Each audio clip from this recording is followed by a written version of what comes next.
Dear viewers, thanks you for joining us in this edition of the news on Equinoxe Television, live from our headquarters in Cameroon's economic capital, Douala. I am Babla Jonathan. In our top stories in this edition of the news, international pressure is mounting on the government of the Republic of Cameroon to reveal the truth, the whole truth, in the death of Samuel Wazizi, journalist with CMTV in Boya, southwest region of the Republic of Cameroon. And Equinoxe Television is confirming that Samuel Wazizi died between the 20th and the 30th of August 2019, and the United Nations Resident Coordinator and Humanitarian Coordinator for Cameroon condemns continuous attacks on humanitarian workers in the northwest and southwest regions of the country. Stay with us.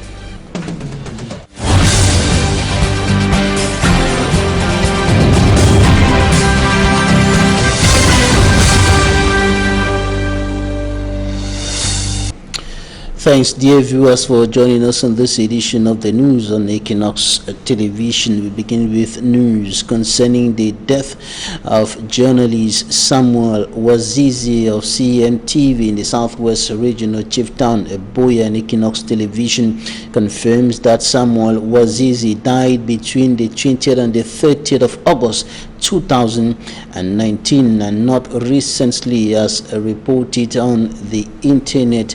And Samuel Wazizi, our sources indicate that he arrived in the nation's political capital, Yaoundé, in a critical health condition, and was immediately transported to the military hospital in Yaoundé for medical attention, and he died in less than 24 hours or 48 hours after his arrival at the Yaoundé military hospital. And since then, nobody, since his arrest and detention in the southwest region of the country and later transferred to Yaoundé, information on his whereabouts and what was happening to him remained a secret, confined within military circles in the Republic of Cameroon. And now international pressure is mounting on the Cameroon government to reveal the truth and the whole truth. The International Federation of Journalists has issued a statement demanding that government should carry out a complete investigation into the death of Samuel Wazizi and reveal nothing but the whole truth. And the Committee to Protect Journalists, CPJ, as well as the Cameroon English-speaking Journalists Association and the National Trade Union of Journalists in Cameroon, are all demanding for justice. The last two national organizations of journalists had given the government of Cameroon till 6 p.m. today to issue a statement, or more energetic actions will be undertaken by journalists in the country to unveil the truth behind the death of Samuel Wazizi and, of course, obtain justice in that case. And some administrative authorities have started distancing themselves from that incident. Today, some journalists in the southwest region of Chief Town, Boya, marched on the streets of the town to the governor's office to demand for truth on the case of Samuel Wazizi. And information streaming in from our correspondents in the southwest region of the country say the governor of the southwest region, Bernard Okalia Bilai, washed his hands off the Samuel Wazizi matter, so to speak.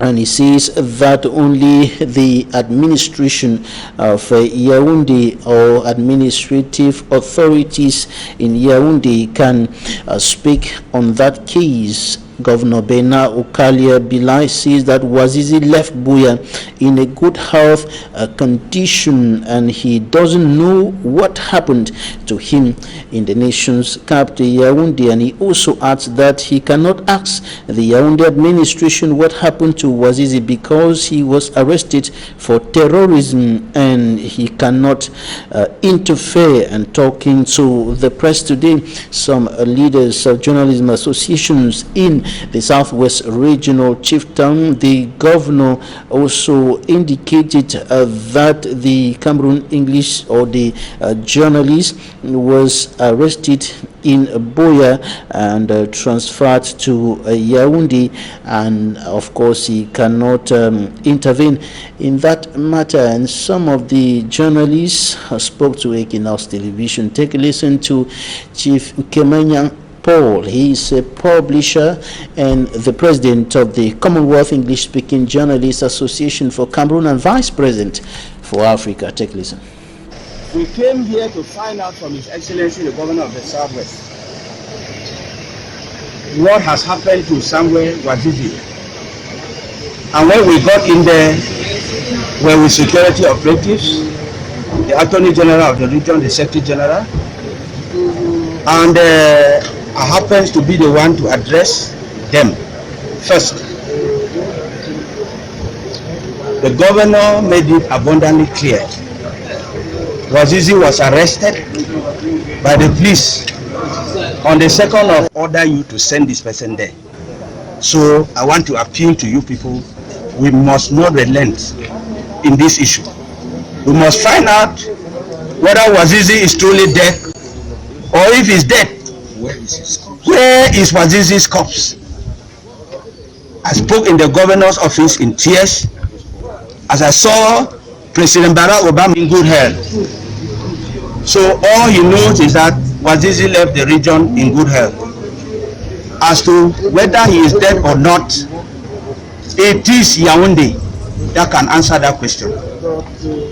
But when I press hard that Wazizi, we first got the news on Equinoxe television that Wazizi died some 5 to 6 months ago, and the governor maintained she lives on the issue of whether or not he knows that he's already dead. So he has pushed us to Yaoundé. He is a regional governor. He is aware that the young man was arrested. He is aware he was taken to the police. He is aware they took him to the military. He is aware he was escorted to Yaoundé. But Yaoundé has the rest of the story. And we have assured him that Cameroon is our country. We shall follow up Wazizi's case until we know where he ended. Either he is still a corpse or alive, we will follow up. This is what I think I told the governor. And I quoted the venerated human rights crusader Martin Luther King, who said, injustice anywhere is a threat to justice everywhere. And I pick pins with the authorities that a man should not have been arrested and just bundled to Yaoundé, refused from being seen by his colleagues, by his lawyers, by his family members. Nobody, because you carry a gun or you carry what, don't bully. Otherwise, if Cameroon was one country, we would have called for nationwide lockdown of the press. But unfortunately, it cannot happen. It can happen in Nigeria, where they have one union, Nigeria Union of Journalists. But in Cameroon, if you do it, CRTV will not obey. Maybe Cameroon to be will not obey. Other government will not obey. We are talking about people's life. And the last thing I said was that COVID-19 is already showing us signs on how the judgment day will look like. Because there is no head of state, no servant, no rich man, no poor man. On the judgment day, everybody will answer.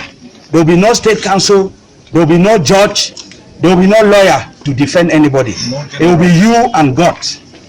That's how I ended up with them. And of course, I did thank the governor for receiving us in his conference room instead of talking to us outside here. Yes, Mr. President. Please permit me to take him. That was Chief Kmer Paul. He's a publisher and president of the Commonwealth English-speaking Commonwealth Journalists Association for Cameroon and vice president for Africa, speaking to the press shortly after the meeting with the governor of the Southwest region, Benau Kalebilai. The vice president of the Cameroon English-speaking Journalists Association, ETV's Davison Maimo, said the fight to obtain justice and citizens in Cameroon must continue. And now we are going over to New York in the United States of America, where our first guest in this edition of the news is joining us, Metro Anineba Innocent Akufo, who is an attorney and counselor at law and human rights defender and a major proponent of decolonization. Metro Anineba Innocent Akufo, thanks for joining us today. Thank you so much, Mr. Babila, for inviting me today on Equinoxe TV. All right. Now, you have been you are aware of what's been happening in the Cameroon in the past days or the past months.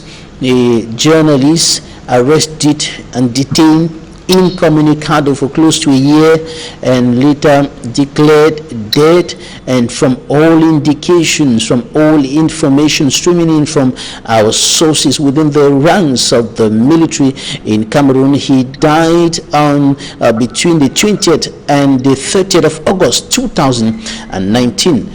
What's your take on all this? Yeah, Mr. Babila, I think this is a script we've seen all over again, whether it's in Cameroon, in other African countries, or here in the United States, where the speakers of truth become the enemy of the people. And I was so shocked for having learned about the death of Mr. Wazizi, because I closely follow him on Equinoxe TV, just as well as yourself.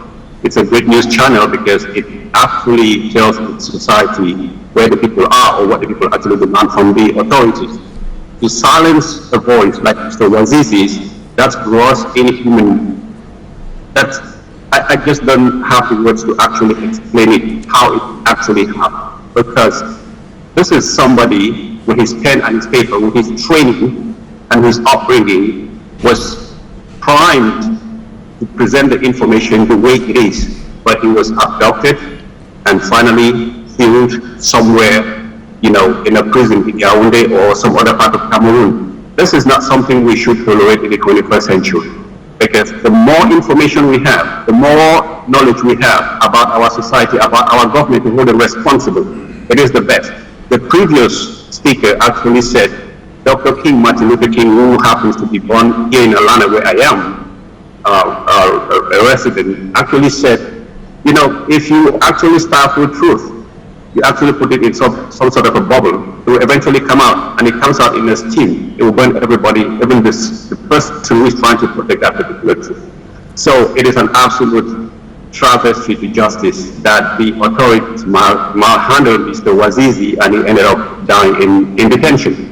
And we don't know if he's dead, according to the previous speaker. That's something that the governor knew where he was. If this is somebody who was answerable to the truth, answerable to the laws of Cameroon, they would have absolutely followed through to see exactly where Mr. Wazizi was or where he is and actually come with this information. You should not be waiting for the Attorney General. He is the governor of the Southwest of that part of Cameroon, and he should absolutely be the first person to summon a commission of inquiry to see exactly where Mr. Wazizi is. If he's dead, bring the body. Bring the culprit so we can see it. If he's not dead, bring the person. I know lawyers have actually tried to do, habeas to see if they can bring the body to court, but nobody brought that person. So again, this is an ingrained system of injustice, ingrained system of disrespect for authority, ingrained system of, tribal politics that plagues Cameroon, it plagues Africa, and it plagues humanity.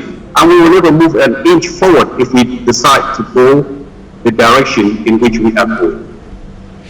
Barrister, as a legal mind, what's your analysis of the fact that he died several months ago, between the 20th and the 30th of August 2019, and this was kept secret The lawyers knew nothing about his whereabouts or what was happening to him.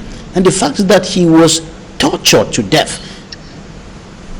Well, Mr. Babylon, again, for me, I'm an attorney, and I always go with the facts where the facts lead me.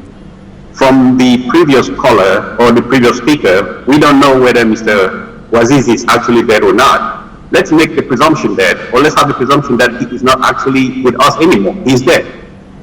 Now, if you have an attorney, automatically society is supposed to protect that relationship between you and your client. Whatever transpires between your client, you should have absolutely right to have access to that client to see exactly what's going on. So the fact that he had lawyers and these lawyers did not have access to that person, it is absolutely a travesty of justice. And again, I have to tell you, this is why our societies are where they are right now, because we never respect the rule of law. We don't respect the Constitution. We don't respect the written laws that our parliamentarians or our senators are endowed to enshrine unto us, and we end up, in a dictatorship.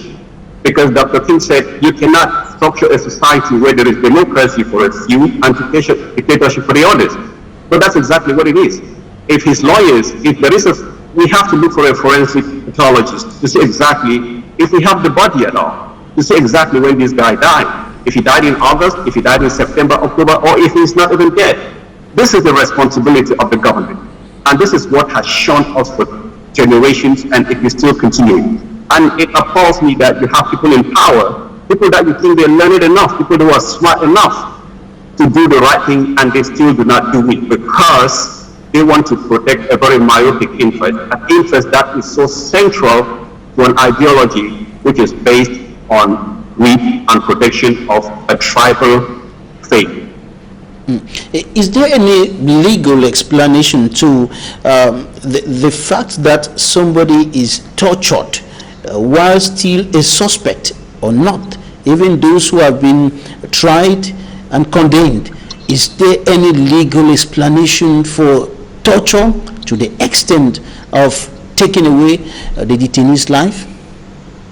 Well, Mr. Babila, I would have to answer that question from a premise of the Constitution that I know, which I work under, which is the Constitution of the United States. You have the First Amendment, you have the First Amendment, the Second, the Third Amendment. You have the Fourth Amendment, which the right for you not to be unduly searched. The Fifth Amendment, where you cannot absolutely give information that will incriminate you. And of course, the Sixth Amendment, which absolutely gives you a right to protection of counsel. You cannot do anything to somebody without doing that. But in Cameroon, where fortunately I had studied when I had my first degree in law, I think there is a penal code in which, it gives somebody the universal right, of counsel, the universal right of protection. You cannot just take people and torture them because the presumption is everybody is innocent until you're found guilty in the court of law. We don't practice it. Mr. Wazizi happened to be in the English-speaking part of Cameroon, which is common law, and this is something that we fail to understand. There has never been a mix of these two systems. He's been ingrained in a system where you require your administrators, the administration of justice, to presume you're innocent if you're found guilty, and that's how he takes life. Not in a situation where you apply a Napoleonic code, which is the contrary of common law. And I think this is where we go wrong. You don't take people, even if if there is probable cause for you to arrest them, you have to have a grand jury convened to see if that person is actually found guilty. You don't just take them and you are the police, you decide to execute the law and on that person without due process. It is absolutely not correct.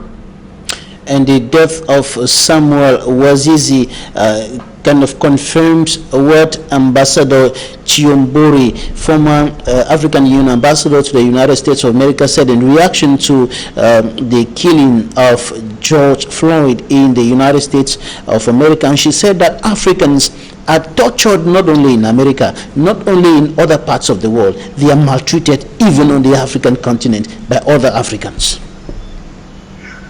Well, Mr. Babila, you know, growing up back in my village in Santa, and I did absolutely understand the power of education, understanding different cultures and understanding different societies. In the United States, about 150 years ago, there was emancipation. But emancipation did not absolutely mean that there were rights, equal rights between the white person, the Indian, and the black person, or the Hispanic. It has never happened that way. But if we have to delve in the African continent, we look at black on black crime in the United States, we make that comparison. But if you look at Africa itself, if you look at Cameroon, for example, there is an ongoing civil war in Cameroon between the government, I won't say the people of Cameroon and another part of Cameroon. It is an ingrained fight between the government trying to protect the status quo against the other part of that particular country, which is what that particular injustice, that racist mentality, it is what has kept us long downtrodden as a people. And if the ambassador, which it's a lady I absolutely respect so much, is saying that, she's saying that from experience growing up in Zimbabwe, because she saw how white and blacks live together. At some point, when the black person had power, it turned to oppression. You know, they did everything to weave that power away from the black person. But again, you have to understand that that society is your society. That land is your land. You have to protect that land for posterity. You cannot tribally sectionalize Cameroon or whichever African society you're in because you want to favor a particular white minority or some other people in the West. That's the error we've made, and that's exactly where we are in servitude today. If you talk about George Floyd, it's not just George Floyd. There were many of them before his particular day. You have Emmett Till, you have LaQuan McDonald, you have right here in Atlanta, you have Aman Aubrey, who was killed by 3 white people just because he was jogging in a white neighborhood. I mean, he was jogging not in a white neighborhood, just because of the color of his skin. So if these people, if they are doing this to the black, I fully just don't understand why they give you guns and ammunition to kill your same black brothers because you want to protect the white man's interest in Cameroon itself. The land is your land, it is not a white man's land. So it perturbs me so much. All right, in the case of the United States of America, the killing of George Floyd, when you look at this and other incidents of this nature, attacks on blacks in the United States of America, what is it like to be an African in the U.S. today? Well, you know, fortunately for me in particular, I speak to myself because I wrote a book called The Land We Leave Behind, you know, and I actually explained in that book that the only person who can tell the African story, or the only person who can tell the African American story, is the African or the African American. You being a black in America, black in the sense that you're from Africa, when you come to the United States, the first person you actually, you know, gravitate towards is the African American, because you look at the color of his skin. They might be culturally different from us, which it is true, they are culturally very different from us, and linguistically and economically they're absolutely different from us, but ethnically we are the same. We are the same people. So if you look at the African, myself in particular, in the United States, you know, we tread on the footsteps of the civil rights leaders. In Atlanta, we have somebody like John Dewey. We march with Martin Luther King Jr. Those are the people that we follow. Look at them and we look at the examples that they had charted for African Americans, and we follow that particular course. Because you have to find a place in this particular society. Otherwise, as I said in the beginning, the democracy will be for the white people and the dictatorship will be for the black people. And if you are black, you're considered black. Even if you're 1% black, 1% white or 90% black, you are still considered black. So in that particular case, we throw it very carefully, but we absolutely know, because the dust of racism is in the United States. It had never gone. It was the original sin in the Constitution, although we've got amendments like the 13th Amendment of the United States, which took away slavery. But Frederick Douglass said emancipation did not absolutely take away the entire mentality of slavery, because you took them away from the cottage and put them where they were not. They were hungry, they were homeless, and they were still dependent on the same system that persecuted them. Those who persecuted them gave them land. I mean, they gave land to the masters, but did not give land to the oppressed that they freed. So these people they were paupers, and they are paupers still today. No matter what, we have to absolutely try to desegregate America, institutionalize equality in its institutions, both the judiciary, especially the judiciary, because if you look at the current system right now, where the President of the United States appoints very conservative judges into the judiciary. And for the benefit of time, Mr. Babila, our speakers have to understand that there is something called the original United States Constitution, which there are 8 articles, Article 1 to Article 8, and that's where slavery was enshrined. But you have amendments to that particular constitution, and that's where the 13th and the 14th Amendment came, which absolutely freed the slaves. But again, you have originalist judges who absolutely believe in the original Constitution of the United States. And that's why I think that it is ingrained in there and it is not going anywhere anytime soon. All right, before we go into a few seconds, what's the situation over there now? Well, we've been protesting in Atlanta. Our mayor came out strongly and said, people should not be looting, which is something we don't even ascribe to, because it shrouds that particular idea of George Floyd's death, because we want equal justice, we want equal dignity in the United States, not that one race should be superior, because America is a multiracial society. We want everybody to be equal. So it is still 10th. This is the 9th. Today will be the 10th day of protest, and I don't see it whittling down anytime soon. Thanks, Metro Aniniba Innocent Akufo. You are an attorney and counselor at law in the United States of America, and you're a human rights defender. Thanks for joining us today. Thank you so much, Mr. Babila.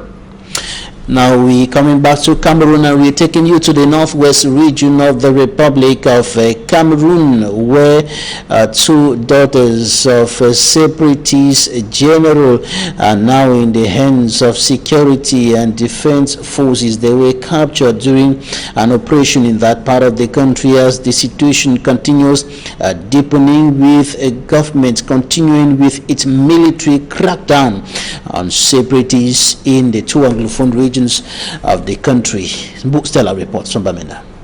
What is described by the highest authority of the 5th Joint Military Region as Operation Barefoot Phase 2, aimed at halting the activities of the separatist fighters. 2 sisters who confirmed they are daughters to Ngwase Dunjiyang, otherwise known as General Alaji, were rescued by the military. I was just in the house sleeping in the night. I went daybreak in the morning at 5 o'clock. I just heard the way they were shooting gun in our house. So I just get up and I went to see it was the militaries that were in our house. So after then, they just took me and came with me here.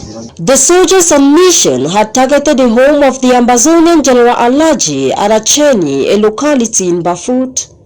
My father was, first of all, he's native doctor from since.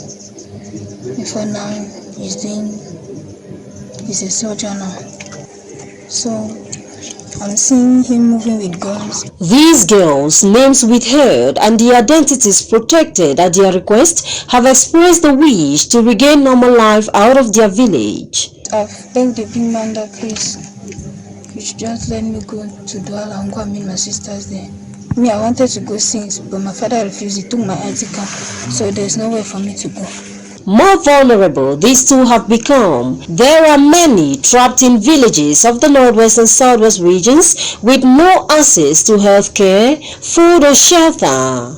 Dreams are being shattered as the war drags on in Anglophone Cameroon. Tomorrow's experts may be rare to come by if this tarries for too long.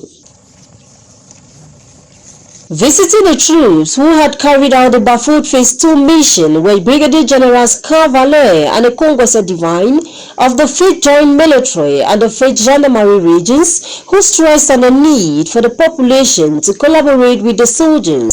We have to reassure the population that we are here to secure and protect them, but we need the collaboration to denounce those ambers. because they are the ones suffering. While saluting the troops on their bravery in the face of the conflict, Brigadier Generals Kamer and Equinoxe Divine cautioned the soldiers on the need to also fight the coronavirus pandemic. By examples, they reminded the soldiers of hand washing with soap and running water as a measure of limiting the spread. Bustela reporting there from the northwest region of the Republic of Cameroon. And still in the northwest region, the United Nations Resident and Humanitarian Coordinator for Cameroon, Allegra Bauchi, and the Human Rights Watch Senior Researcher for Central Africa, Ilaria Allegrosi, have condemned the continuous and increasing attacks on humanitarian workers in the northwest and in the northwest region of the country, indicating that in recent times many humanitarian workers are attacked by separatists in the northwest region of the country, and they are also being subjected to some abuse committed by elements of the national armed forces within the context of the deepening Anglophone crisis in the northwest and southwest regions of the country. And the United Nations Resident Coordinator and Humanitarian Coordinator in Cameroon is joining us from Yaoundé. Good evening. Thanks for joining us today, and we're talking about the situation of humanitarian workers in the northwest region of the country. You issued a statement on that. What is the actual situation on the ground? Well, thank you for inviting me. I think as some of the people you were interviewing earlier on, you can hear that the population is still affected by the violence ongoing, and this has been going on, I think, as you said, for years, but in the last few months we really have seen increase in attacks, and that's why I was forced to put this out, because this is just unsustainable for us, and it comes at a time when we need to actually be doing more to respond to COVID. So it's unacceptable and absurd that as we're trying to scale up to help more people in need, we are actually facing an even greater pushback from actors on the ground. And as I said in my statement, in the last 2 months, we know of 6 humanitarian organizations that had their staff held, kidnapped, abducted, tortured. And this is only what we know. And I know there's a lot more violence going on in those regions. And so I think we're trying our best to reach people in need, but that means that we have to be respected. Humanitarian action, I've said it over and over again, it's neutral, impartial, and it has to be respected. It's our humanitarian principles. So we're really calling on all the actors on the ground to allow safe, secure access to humanitarian workers, because as we know, there are millions of people who need help. I mean, we estimate that there's about 1.8 billion people in the 2 regions that need assistance. I think earlier you mentioned the lack of access to health, the lack of access to water, shelter, education remains an issue. And if you also look at the impact of the crisis in the neighboring regions, that figure goes up to 3 million. We're on the ground, we have about 50 humanitarian organizations that want to help, that are trying their best, but they have to do that in an environment that protects them and ensures their safety. Thank you. When you're talking about attacks on humanitarian workers and abuse by forces of defense and security of Cameroon in the northwest region of the country, what exactly are you referring to? Well, what we're seeing actually is an increase of harassment on illegal checkpoints. We're seeing an increase of abductions and kidnapping by non-state-owned groups, whether they are secessionist groups or not. There's also a lot of criminal groups operating in the area, so we're not here to define what they are, but we know what is happening to us. And so increasingly we have staff, cars that are taken away, some of our equipment is also being held, equipment that we need to protect. And we're also seeing an increased use of ID and exploded ordinances. We're seeing, as we know, the ghost towns is a huge issue, because ability to move and ability to reach healthcare at a time when we most need it is impaired. And this is a time when we actually, what we're trying to do is support the efforts to decentralize the COVID response, get more testing in the regions, get more protective equipment in the region. So in fact, we need even more access than what we had before. And as I said, that's why we are really calling out on all the actors on the ground to ensure a safe passage. Were some of the humanitarian workers attacked in the northwest region physically assaulted by the attackers? Absolutely. I mean, in the past, as you know, we've actually lost 2 colleagues already. But of these recent attacks, absolutely, they come with harassment and fear. As you know, sometimes this is about ransoms, and a way to get ransom is to really instill a lot of fear in the people you're held. And so there's obviously a lot of trying to explain who humanitarian actors are and why they need to be protected. Humanitarian action often takes place in areas of violence. As you know, we're also working in the extreme north with Boko Haram, working in the east, we're working in Central African Republic, so we are used to working in a context of violence, and that's why we have these humanitarian principles, and it's so important that anybody who bears arms protects us and allows our passage, because if you stop us, you are actually stopping assistance from reaching people who need it. So we also need the support of the communities to really work with us and enable our access, because ultimately the ones who are suffering the most are the ones that we are not able to reach. And that's why it's also a message that not only has to come from me, but it also has to really come from the communities to make sure that our passage is guaranteed. What's the gravity and the frequency of the abuse committed by security and defense forces against some of the humanitarian workers? Well, again, what we have right now, we have 6 attacks. These are done by non-state armed groups, and these were specifically abductions. But we also track every time we are stopped at a checkpoint, whether it's illegal or illegal checkpoints, every time we are asked to give bribes, every time that we are asked to hold our trucks for 1, 2, 3 days. As you know, in the past, humanitarian action has been accused of fueling the conflict, of financing terrorism, which of course are accusations that we have rejected, but that has meant that there's a very high level of inspection of the work that we do, which is not, we've always said that we're open and transparent, but that means that there are often delays of when our assistance can reach the people in need. What information have you received from those who were abducted by non-state armed groups? Was it just about the money, the ransom, or they were demanding for other things?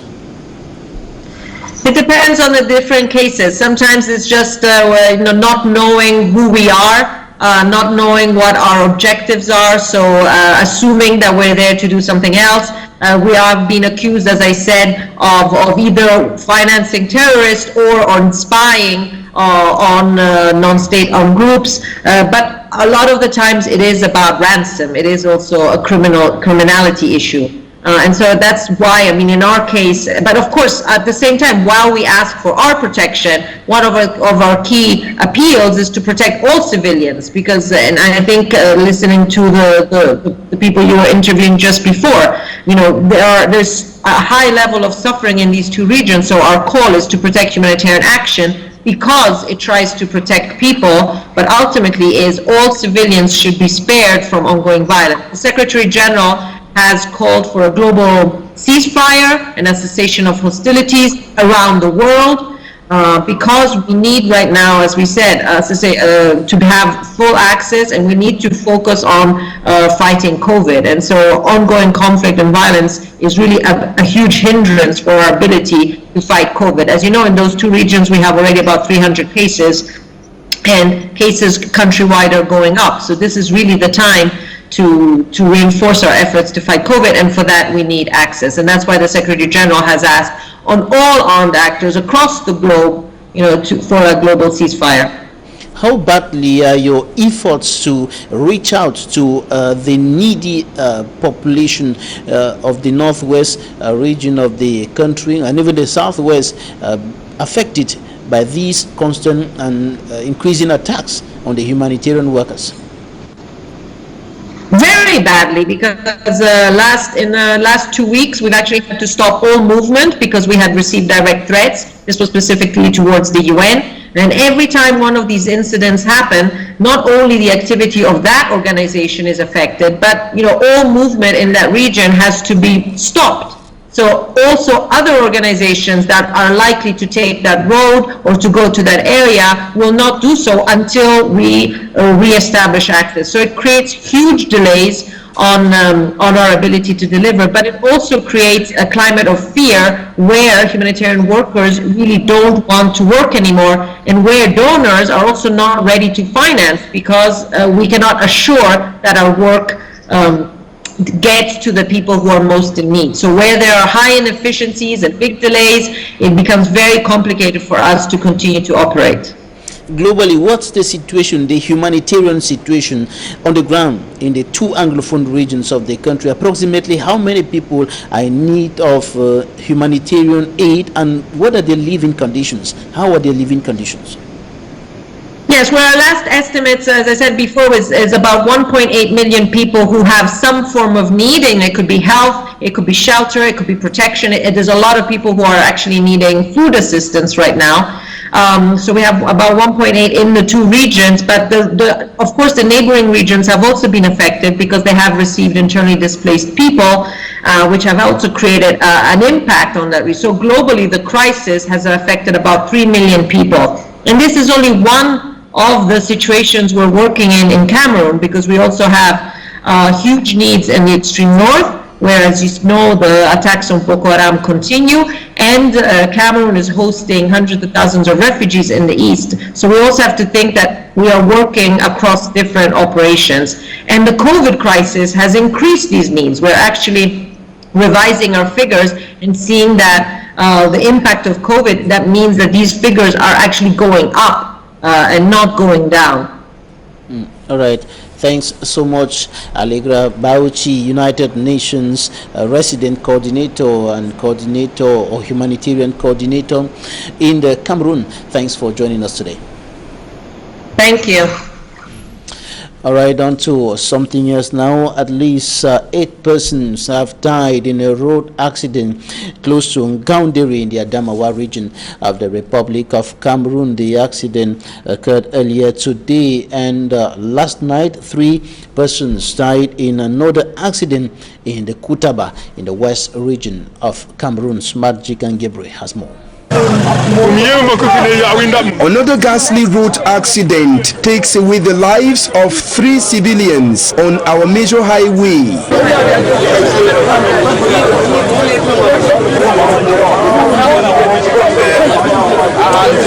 This is Kutaba, where the population is in tears after a private vehicle without a matriculation number had a head-on collision with a commercial bike. On the spot, 35-year-old Yusufa Abdullahi, the bike rider, died, while 32-year-old Ajara and 8-year-old Awawu, who were his passengers, later gave up the ghost at the Kutaba District Hospital. The absence of speed brakes on this highway from Fumban to Kutaba, many say, is the cause of the numerous accidents, saying government is neglecting important things. From Kutaba to Fumban, no go slow, no day. From Kutaba to Fumban, no speed brake is available, reasons why people die always. If you take control, say if you self-race on the other side, it don't be free. So that is a problem. The drivers drive carelessly. Government is also to be blamed for neglecting their duty.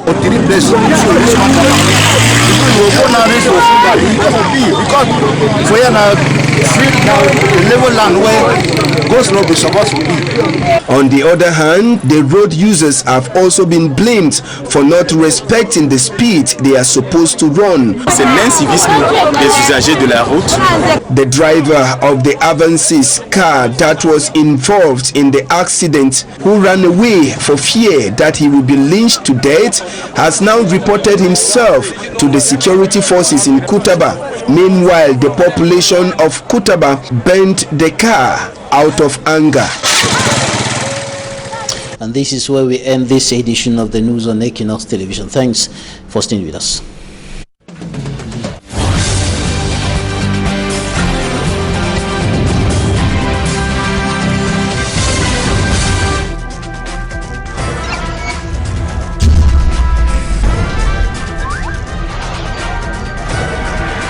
Equinoxe Télévision, au-delà de l'image, nous rendons